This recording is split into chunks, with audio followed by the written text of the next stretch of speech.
Y vamos a cederle el micrófono al ingeniero en recursos hídricos, el ingeniero Cristian Alpizar Rojas. Él es egresado de la Universidad Autónoma Metropolitana, Unidad Lerma, y el trabajo que nos va a presentar es evaluación de los recursos hídricos, subterráneos y vulnerabilidad intrínseca por efecto del cambio climático del acuífero Tenancingo, Tezcaltitlán, en el Estado de México. Bienvenido, ingeniero. Muchísimas gracias. Buen día, muchas gracias. Solamente mencionar los colaboradores y autores del proyecto, el doctor Lázaro Raimundo Reyes Gutiérrez y la doctora Elizabeth Teresita Romero Guzmán, así como su servidor, Cristian Alpizar Rojas. Y buen día a todos. La vulnerabilidad del ciclo del agua aumenta debido al cambio climático. Esto provoca la reducción en la disponibilidad de los recursos hídricos. Por esto, es la motivación que nos da y la necesidad de evaluar y cuantificar los posibles efectos y problemas que esto conlleva para poder buscar un mejor disfrute de los derechos humanos al agua.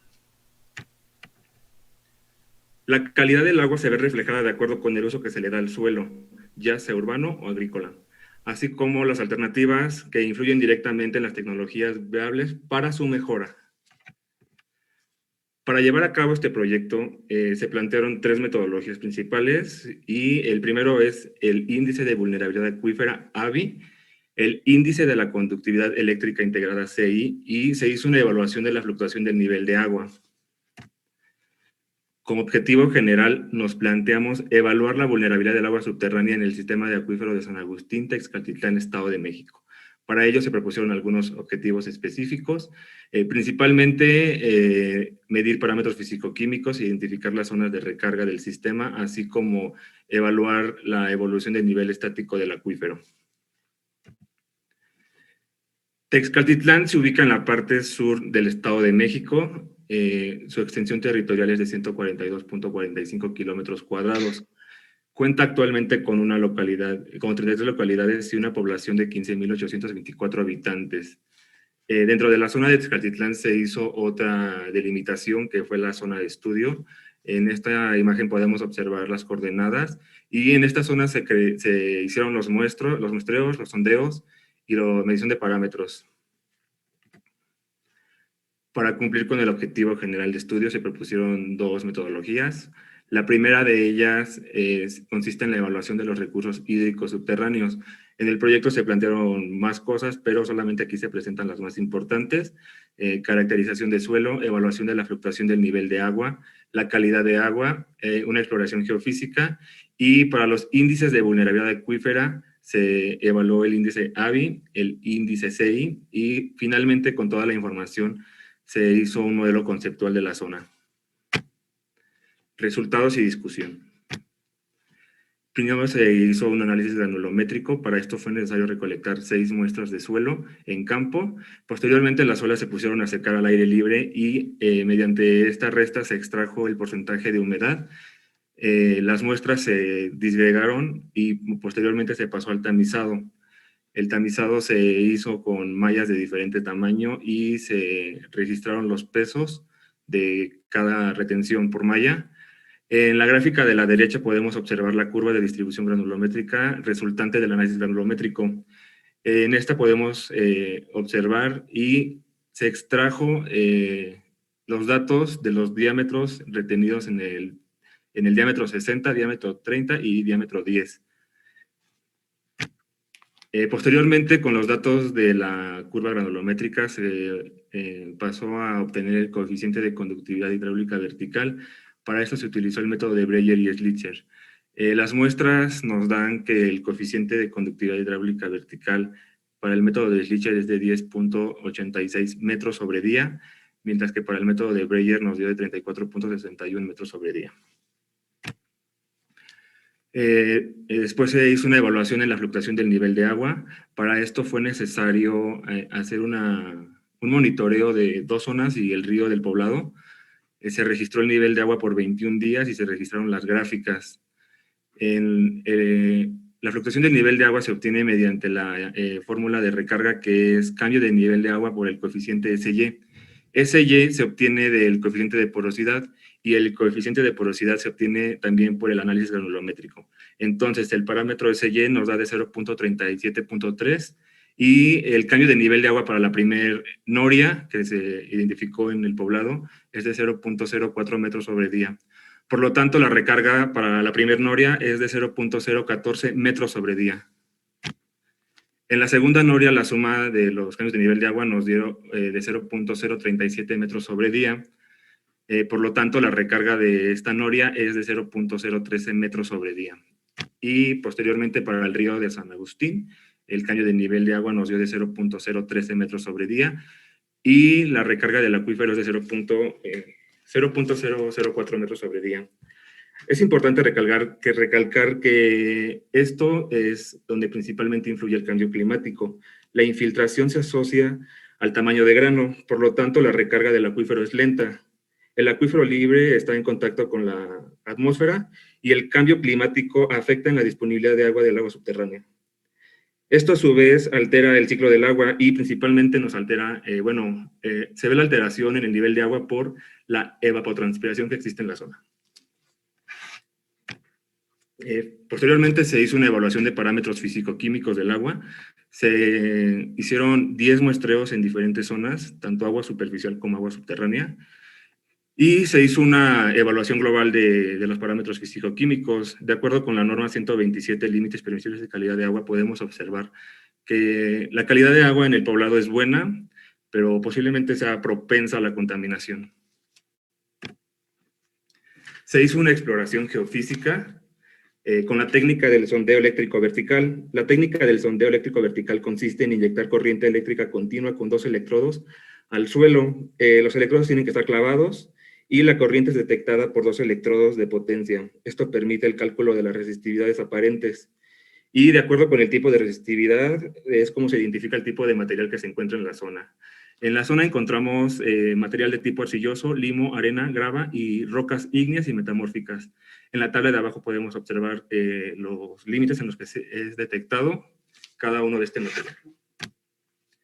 Posteriormente, con la técnica del sondeo eléctrico vertical, se hicieron unos mapas para ver la distribución de la resistividad aparente en la zona. Esta resistividad se encuentra a diferentes profundidades, a 0.8, a 2.5, a 4 y a 7 metros de profundidad.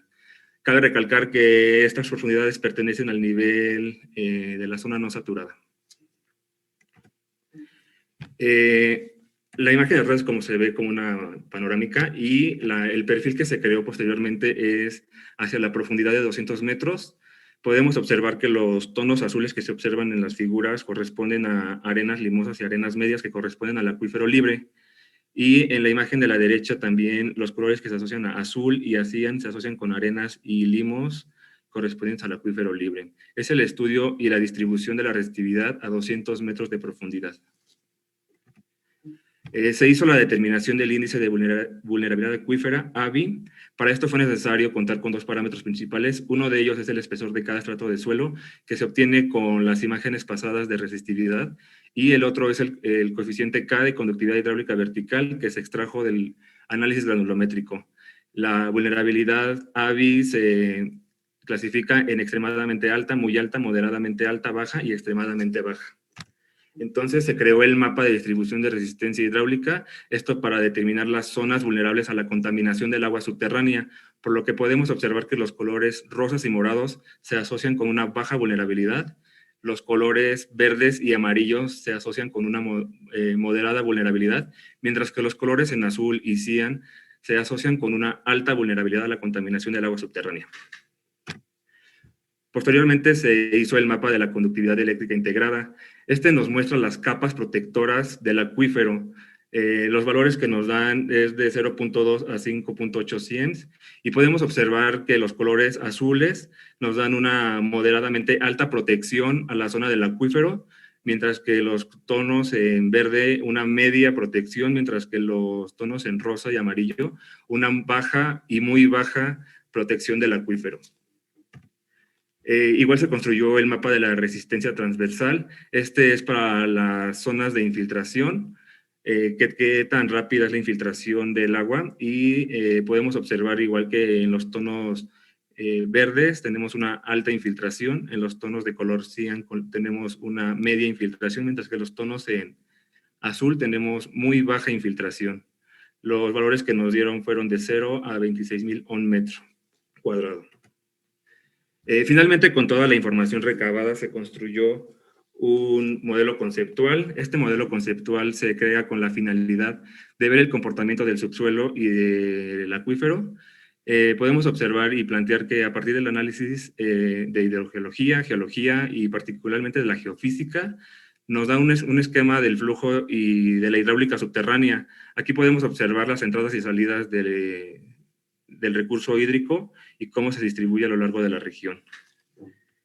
Y bueno, como conclusiones del proyecto tenemos que la calidad del agua de la región es buena de acuerdo con los parámetros físico-químicos, pero propensa a la contaminación, ya que debido al tipo de arena que tenemos, tenemos una zona muy vulnerable.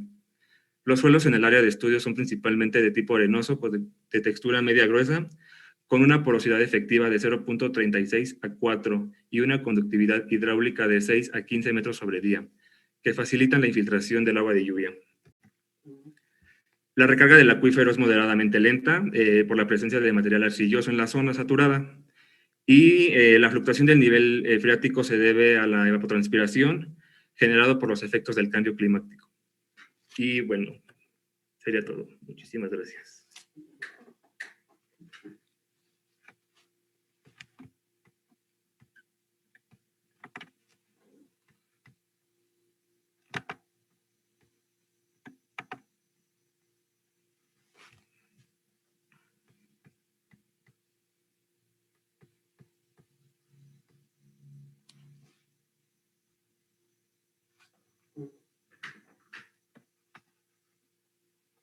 Perdón, ingeniero, tenía el micrófono apagado. Es parte de este aprendizaje. Ingeniero, al contrario, te decía que muchísimas gracias, una excelente exposición muy clara. Y tenemos tiempo para un par de preguntas. Y la primera sería, si la metodología de muestreo que estás utilizando está sustentada en algún tipo de normativa. Ok, bueno, los parámetros físico-químicos están sustentados en la normatividad 127 de calidad de agua. Los muestreos que se hacen de suelo, obviamente también están sustentados en normatividad, mientras que los sondeos el sondeo eléctrico vertical, pues prácticamente ahí no tengo el conocimiento de la normatividad, sin embargo, el proceso del sondeo es como muy claro, muy preciso y bueno, sería mi respuesta. Muy bien. Y la última, es solo por curiosidad, ingeniero, la eficiencia del sondeo, es decir, cuando hacen este sondeo eléctrico vertical, ¿tienen de alguna manera calibrada la resistividad de cada mineral? ¿Eso es lo que les permite ubicar qué es lo que está conformando esa zona medida? Sí, bueno, en la presentación presenté una imagen en la que se veían el tipo de material que se puede encontrar con el sondeo eléctrico vertical. Existe un rango de identificación. Uno cuando hace un sondeo eléctrico vertical le da un parámetro, pero digamos que ese parámetro no se sale de cierto rango y es lo que nos permite identificar el tipo de material que se tiene. Ya con el uso de programas podemos ver el tipo de capas que tenemos y a qué profundidad lo tenemos. Muy bien, ingeniero. No, pues muchísimas gracias. También te manda a felicitar Eli Guzmán. Muchísimas gracias. Te agradecemos mucho, ingeniero. Te pedimos que por favor dejes de compartir tu pantalla, silencies tu micrófono.